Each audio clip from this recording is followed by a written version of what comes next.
Great, thank you very much. Okay, I'd just like to call your attention.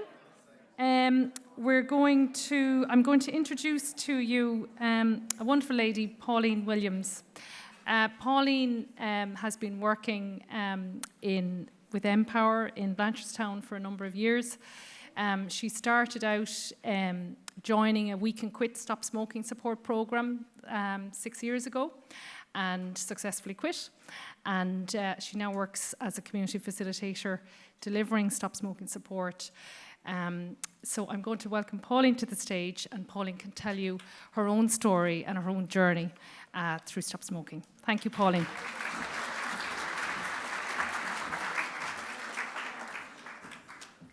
Hi everyone. Put the glasses on. Hi everyone, my name is Pauline Williams. I am a community facilitator with the We Can Quit programme. I suppose my journey started about 6 years ago when my doctor said to me for the 100th time, Pauline, you need to stop smoking. And again for the 100th time, I told her yes I would. But this time she asked if it was okay to pass my name and number to a facilitator who would ring me about joining a 12-week programme. I agreed and left thinking that would be it till the next 6-month visit when we do this ritual all over again. When I got the call to do the course, I agreed, not really knowing what to expect and not thinking it would work for me. After all, I loved my cigarettes. I arrived in the community hall along with 8 or 10 other ladies and the 2 facilitators explaining all about this We Can Quit course. I remember thinking, what can they do to help me stop smoking? During the registration, I had a chance to talk to the other ladies, and they were thinking the same. Looking back after, I realised that was the first bonding that actually happened. We were all in the same boat and feeling the same way. We were not alone on this journey. We were told we did not have to quit that first night and they would give us the tools and the support that we would need to quit. They explained all about the carbon monoxide reading and told us that this would be a visual recognition of how well we were doing. They never told us it would be their very own lie detector. They kept their word, and with the support of the facilitators, the free nicotine replacement therapy, the support of the other ladies, and the support of the community pharmacist, I quit smoking on the 2nd of March 2016.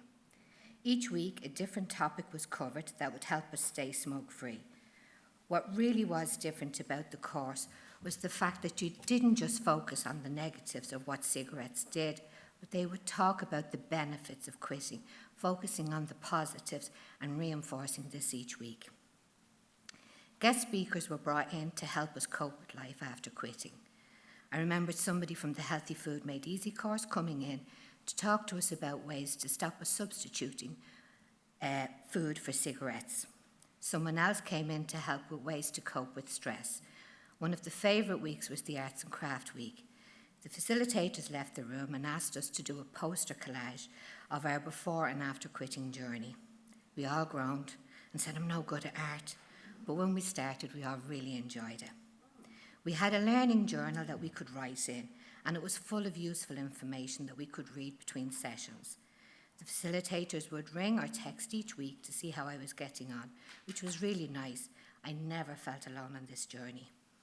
I remember making a conscious decision on the week of the counting of the cost to save the money I would normally spend on cigarettes, which I have continued to do. I spent €11.50 per day on a pack of cigarettes, which worked out at €80.50 per week. So as I'm from today, the 31st of May, 2022, I am 2,280 days smoke-free, and I have saved €24,256.50.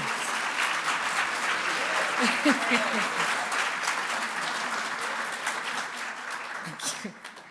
Week 12 was our celebration session. The poster we had done in the Arts and Craft Week was hung up on the walls, and our family and friends were invited to support us as we received our certificates. It was an amazing way to finish.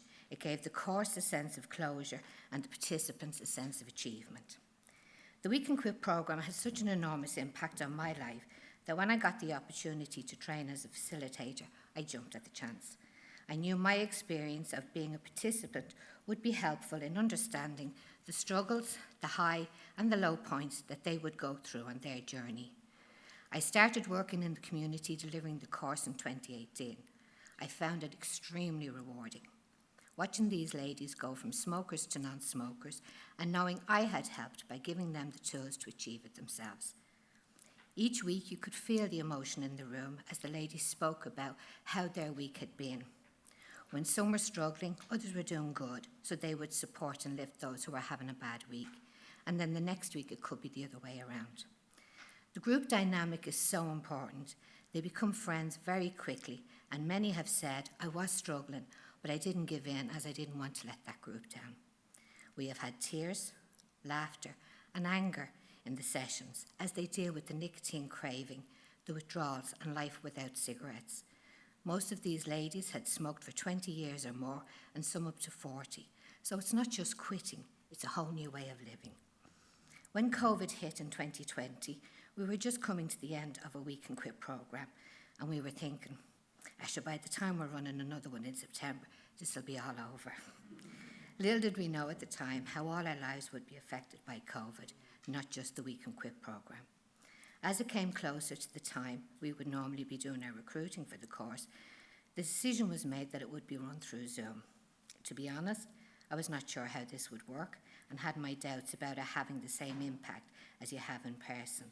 The ladies would not get that bonding that would naturally occur in the community setting. I was surprised we had such a good uptake, but it did stop some ladies who felt less confident with technology or didn't have access to Zoom. It was a learning curve for everyone, from the participants to the facilitators to our guest speakers. We were not able to do the carbon monoxide reading, so we had to take the ladies at their words that they were not smoking. We still covered each topic in our weekly session, and the nicotine replacement was supplied by the pharmacist. We set up WhatsApp groups so the ladies were able to support each other and chat about how they were getting on. Surprisingly, one of the big advantages was the attendance, as many would have thought twice about coming out of their cosy homes on a wet and windy night. All they had to do was log on with a cup of tea in their hand. The Zoom was a great success. We had 100% quit, but one of the downsides was we were unable to do the 12-week celebration. Even though we sent the certs, there was that lack of closure you would normally get in the community setting with your friends and family around.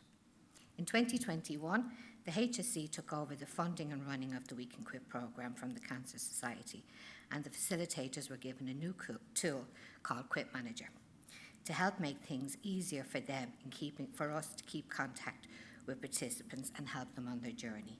Like all new tools, it took a while to learn how to use it, but I personally believe it has been a success. In December, I unfortunately got COVID. I was taken into hospital and put on oxygen and have since been diagnosed with long COVID. I was told by the consultant I would have been a lot worse if I was still smoking, and that by quitting, I have given myself every opportunity of making a full recovery. In February of this year, we succeeded in achieving a new milestone in the We Can Quit story. The course was offered to men for the first time in my area. I facilitated 2 courses, one in person for ladies and a mixed course on Zoom. We had 3 men and 6 ladies on the course. The men all said they really enjoyed the course and would definitely be recommending it to others in the future. They had no problem that it was a mixed group.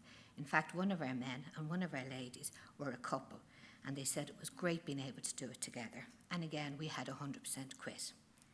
So no matter what the future holds regarding COVID, I do think that the We Can Quit program has shown that it can work successfully over different mediums and for both men and women.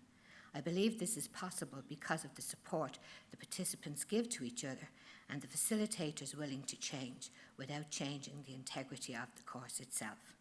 Thank you for listening to my journey. I hope you enjoyed it as much as me.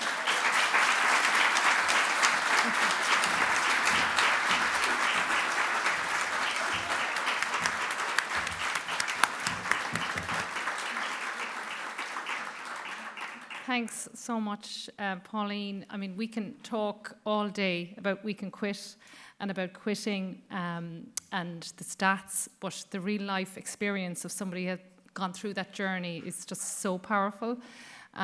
So you're an inspiration. Thank you, Pauline, so much.